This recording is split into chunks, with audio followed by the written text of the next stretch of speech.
पति पत्नी का खूबसूरत संवाद। पति ठहरा वेद साहित्य और संस्कृत का विद्यार्थी और पत्नी विज्ञान की, परंतु उसकी आध्यात्मिक शक्तियाँ पति से कई गुना ज्यादा हैं, क्योंकि पति केवल पढ़ता है और वो जीवन में उनका पालन करती है। पति ने एक दिन अपनी पत्नी से पूछा, क्या तुम्हें बुरा नहीं लगता मैं बार बार तुमको बहुत कुछ बोल देता हूँ, डांट देता हूँ, फिर भी तुम पति भक्ति में लगी रहती हो, जबकि मैं कभी पत्नी भक्त बनने का प्रयास नहीं करता। पति के प्रश्न पर पत्नी जरा सी हंसी और गिलास में पानी देते हुए बोली, ये बताइए, एक पुत्र यदि माता की भक्ति करता है तो उसे मातृ भक्त कहा जाता है, परंतु माता यदि पुत्र की कितनी भी सेवा करे उसे पुत्र भक्त तो नहीं कहा जा सकता ना।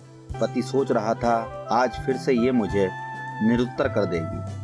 पति ने फिर प्रश्न किया, अच्छा ये बताओ, जब जीवन का प्रारंभ हुआ तो पुरुष और स्त्री समान थे, फिर पुरुष बड़ा कैसे हो गया, जबकि स्त्री तो शक्ति का स्वरूप होती है। मुस्कुराते हुए पत्नी ने कहा, आपको थोड़ी विज्ञान भी पढ़नी चाहिए थी। पति झेप गया।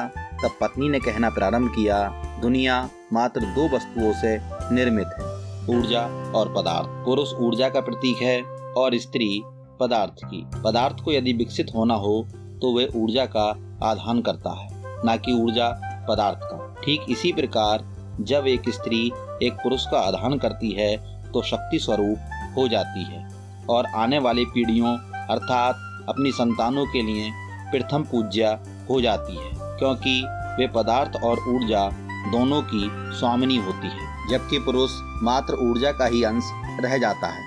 पति ने फिर कहा, तब तो तुम मेरी भी पूज्य हो गई, क्योंकि तुम तो ऊर्जा और पदार्थ दोनों की स्वामिनी हो। अब पत्नी ने झेंपते हुए कहा, आप भी पढ़े लिखे मूर्खों जैसी बातें करते हो। आपकी ऊर्जा का अंश मैंने ग्रहण किया और शक्तिशाली हो गई, तो क्या उस शक्ति का प्रयोग आप पर ही करूंगी?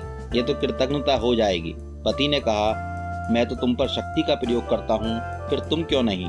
पत्नी ने जो उत्तर दिया उसका उत्तर सुनकर पति की आंखों में आंसू आ गए। उसने कहा, जिसके संसर्ग मात्र से मुझ में जीवन उत्पन्न करने की क्षमता आ गई और ईश्वर से भी ऊंचा जो पद आपने मुझे प्रदान किया, जिसे माता कहते हैं, उसके साथ मैं विद्रोह नहीं कर सकती। फिर पति को चिढ़ाते हुए उसने कहा कि यदि शक्ति का प्रयोग करना भी होगा तो मुझे क्या आवश्यकता, मैं तो माता सीता की भांति सब कुछ तैयार कर दूंगी, जो आपसे मेरा हिसाब किताब कर लेंगे। नमन है सभी मातृ शक्तियों को, जिन्होंने अपने प्रेम और मर्यादा में समस्त सृष्टि को बांध रखा है।